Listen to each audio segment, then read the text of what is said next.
Hello, my name is Emily Rouleau, or M Rouleau Art if you know me online, and this is the second in a three-part series of videos where I show you how to blend and use these Lyra Rembrandt color pencils on different Strathmore papers.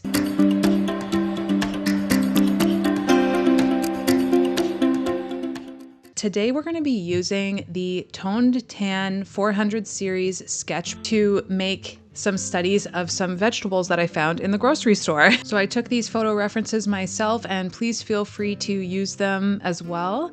And we're going to start out by just picking a dark color and a really light color. I used white and this dark burgundy color to draw my onion, and I like to do quick little value studies, especially on Toned Tan paper. It's so easy with it because it already provides a mid-tone color and it's great to play with that. So all you have to work on is the darkest darks and the highlights, which is really fun and really easy for a quick warm-up.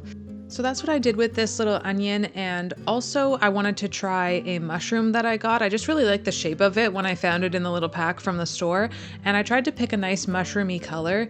But what's great about these color pencils is that they have a lot of range, so if you press really hard, you're going to get quite a dark version of that color, and if you layer them as well, it's going to become quite a bit darker, which is a really great attribute to have in a color pencil, and I really enjoy that. So you can get, a lot out of one pencil. So I used this nice color. I love how this mushroom turned out, and I had a great time doing these little studies as well. So go ahead and use my reference photos and give it a try yourself. Don't feel pressure to make it look exactly like the photo. That's not the goal. The goal is to have fun. It's always to have fun. So now I'm going to pick out my colors that I want to use for my bigger still life study. And I'm going to do the same thing, kind of similar to the last video where I just picked a couple colors and I'm trying to swatch them on the other page just to make sure that I'm not picking a color that's going to be too close in tone to the tan paper, just so that it doesn't get lost and melt into the paper while I'm doing everything. So my closest one is that pink, but it will become useful because I've got a little turnip that I want to do, and that pink color will end up being surrounded by other darker colors, so it will come through by the end. And in my last video, I was talking about thinking about the color pencils like they're sort of like watercolor on the white color paper.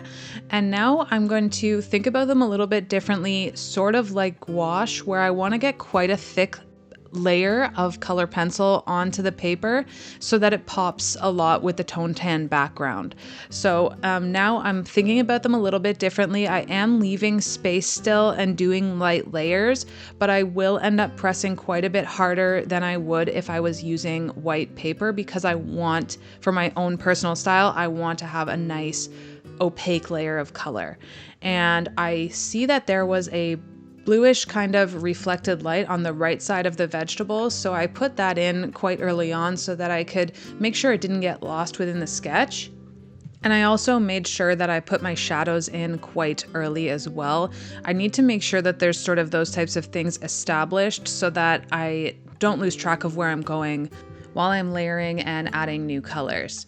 Another thing I'd like to mention is that I used one of the colors in this palette to sketch the entire drawing, which is the green, because I knew that eventually it would disappear within the colors as I finish the drawing, and I don't want to use a regular lead pencil because I find that it gets muddy and a little messy with that type of thing. So I like to just use the color pencils for everything, the sketch included, because it ends up looking a lot brighter by the end, and that's just my opinion, something I like to do. And so now that I've got the whole base layer of everywhere I want all the colors to be, I start to layer up more and more and press a little harder. I also took out some reflections for the highlights on the other side of the squash and turnip with my Kneadable Eraser. So I just lightly took off a couple layers of color with that because I forgot to leave it out. So no worries there. It's really easy to do. That's why I love color pencils. They're so forgiving. So then I make sure that when I have two subjects in a drawing like this, I want to bring colors from both of them into each other so that everything looks unified. So I did take some of the green from the squash and use it in the shadow on the turnip, and use some of the burgundy color, purplish colors in the shadow on the squash, so that it sort of all gets unified together and looks cohesive. And within the shadows of the two objects, I put both colors, the blue, green, and purple colors.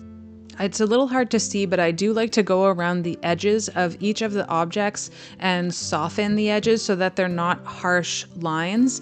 So I don't like to have too many really hard, dark lines around the edge of an object. So that's just something that I do as a style choice as well, and I will show that in a little bit. So as I said before, I'm not looking to make it exactly realistic. I more like to just apply my style to studies and have fun doing them. Please feel free to use this reference to make your own version of these vegetables and just have a really good time coloring with these color pencils. In the next video, I will be doing a more full finished illustration on the super fancy 500 series Bristol paper. So look out for that. Thank you so much for watching. I hope you enjoyed, and I'll see you in the next one. Bye!